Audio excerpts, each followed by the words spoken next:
Assalamualaikum warahmatullahi wabarakatuh, keluarga emas Indonesia dimanapun Anda berada. Salam sejahtera untuk kita semuanya. Jumpa lagi dengan Goldfather, masmas.com dan Toko Jonitra Official. Iya, follow IG-nya ya, jangan lupa. Dan kebetulan kita ketemu lagi nih di hari Sabtu. Kita mau bahas apa nih? Harga emas lagi. Harga emas lagi. Ya, Jadi postingan kita terakhir itu tanggal 9 Oktober. Waktu itu kita nungguin tanggal 18. Ya. Isunya kemarin itu adalah limit utang Amerika yang udah masuk ke plafonnya tuh. Kalau nggak dinaikin, itu Amerika bisa shutdown. Nah, itu rencananya pengumumannya tanggal 18. Iya.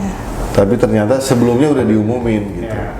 Tadi kalau kita lihat di CNBC itu dari 480 miliar US dollar menjadi 28,9 triliun US dollar hingga awal Desember 2001. Jadi pemerintah Amerika punya nafas sampai Desember nih. Selanjutnya kita nggak tahu lagi ya. Nah, ternyata sebelum tanggal 18 sudah diumumin tuh, tanggal 13 sudah disetujui untuk kenaikannya. Nah, tapi tanggal 13 itu naik berapa Mas Lutfi?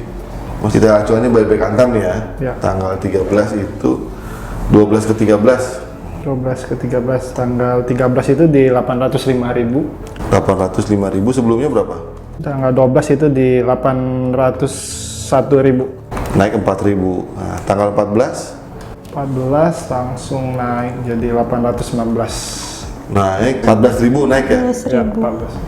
Wah, itu signifikan tuh. Teman-teman bisa lihat grafik buyback Antam ya. Kemudian habis tanggal 15 turun lagi apa naik lagi? Tanggal 15 jadi 817. Turun ya? Ya, turun. Turun 2.000, Di 16-nya langsung jadi 803.000. 803.000 lagi. Turun tuh guys. Goldfather kemarin belum lihat-lihat. Kirain menurut saya karena pengumumannya sudah diajukan sebelum tanggal 18, jadi orang nggak nunggu lagi. Oh, udah aman, gitulah kira-kira. Jadi orang nggak panik lagi kan. Kalau seandainya nggak diumumkan dan itu shutdown, pasti kayaknya sih bakalan ngejar emas tuh, bisa melambung. Tapi karena udah diumumkan ya udah adem lagi. Tapi minggu ini gimana, Mbak Vina? Naik lagi nih kita lihat. Lagi sampai hari ini naik lagi ya. Masih kira. naik ya sekarang tanggal 23. Hari ini 23 Oktober ya. betul. Kami syuting nih 23 Oktober. Berapa harga buyback Antam? 815. 815.000. Kemarin 811. oh, naik 4.000. Teman-teman bisa lihat ya di situs logamulia.com ya. Nah, kalau sekarang kenaikannya kenapa nih Mbak Vina?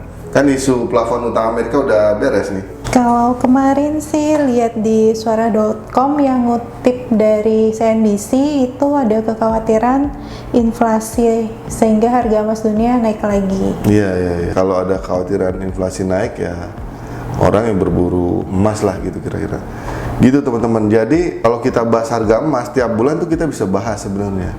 Tapi sekali lagi pesan dari Goldfather adalah kita harus tahu ada hal apa, ada peristiwa apa di balik naik atau turunnya harga emas ini.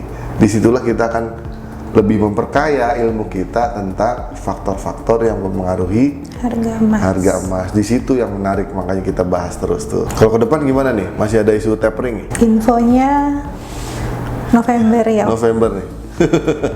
Jadi ke depan itu menurut CNBC tanggal 23 Oktober 2021 jam 9:10 itu ada harga emas Antam bisa 1 juta lagi. Nah, ada satu cuplikannya yaitu ada pertemuan baru yang juga akan mempengaruhi harga emas, yakni krisis energi di berbagai negara. Mahalnya harga komoditas energi akan menyebabkan percepatan laju inflasi. Inflasi naik ya harga emas biasanya berbanding lurus dengan inflasi. Oke lah. Kalau gitu tadi dari segi angka-angka harga emasnya kita udah sebutin. Penyebabnya lebih kurang juga kita bisa sampaikan. Nah, kedepannya gimana nih? Beli, jual? Tetap beli. Tetap beli ini Mbak. Orang harga turun. Mas gimana, Mas Lufti? Sesuai dengan profil keuangan sih menurut saya. Oh, profil risiko masing-masing. Jadi kalau memang sudah ada budget yang reguler untuk savingnya di emas, tetap aja beli. Tetap beli. Dengan strateginya adalah ya kita membaca tadi ya. Jika misalnya ada momen memang itu cenderung turun, maka ya kita dapat keuntungan lebih lah plus saat kita beli gitu. Tapi kalau memang pas ada harganya memang ya kita ada uangnya ya silahkan aja beli karena memang kita sudah membudgetkan itu kan. Jadi artinya nggak usah perlu khawatir terkait dengan kenaikan atau penurunan harga emas. Saya kemarin kepikiran strategi baru dalam investasi emas. Jadi bisa aja orang kombinasi antara yang beli berkala tiap bulan dengan main jual beli gitu. Jadi misalnya kita punya budget 100% yang untuk invest di emas gitu ya. Let's say yang 50%-nya itu kita udah punya tujuan nih. Kita harus nabung tiap bulan 5 gram misalnya, oke kan? Di 50% lah saya mau coba trading misalnya gitu. Itu seru juga sih. Karena kita udah buat tujuannya, kita udah siapin. Ini tinggal kita coba olah lebih jauh gitu. Tapi tetap high risk high return sesuai dengan profil risiko. Bisa jadi tuh teman-teman. Gitu ya. Jadi kepastian tujuannya ada buat tercapai. Nah, tapi kemungkinan buat dapat cuan lebih tinggi juga ada. Sekaligus juga opportunity loss juga ada. Risikonya juga ada gitu. Ya kita pintar-pintar lah mengelola investasi emas gitu. Kalau mau tenang ya udah fokus, tambah sekeping sesuai target untuk mencapai tujuan masing-masing. Kalau profil risikonya udah agresif, mau di tradingin silakan ya. Yang penting jangan ikut-ikutan dan harus ada ilmunya. Gitu. Ada tambahan barangkali dari masmas.com? Yang pasti tadi sudah disampaikan sama Godfather terkait dengan membagi pola investasi kita ya. Itu strategi yang sangat baik menurut saya juga. Tetap pelajarin aja yang pola, mungkin dari pola-pola seperti ini nih kan indikatornya udah jelas ya, pasti setiap saat itu indikatornya tidak jauh berubah dari hal-hal yang seperti itu. Nah, jadi teman-teman udah bisa ya diversifikasi lah investasinya. Ya, yang tadi dibilang sama Godfather trading tadi mungkin bisa diasah sedikit-sedikit, itu juga menjadi wawasan buat kita memaksimalkan investasi kita ya ke depannya. Sehingga tujuan dari investasi itu bisa jadi maksimal dan jangka waktu untuk mencapainya jadi lebih pendek. Dari Janitra Official? Pada prinsipnya sih kita kembali ngelihat tujuan investasi kita, karena memang emas ini tergolong untuk yang jangka panjang.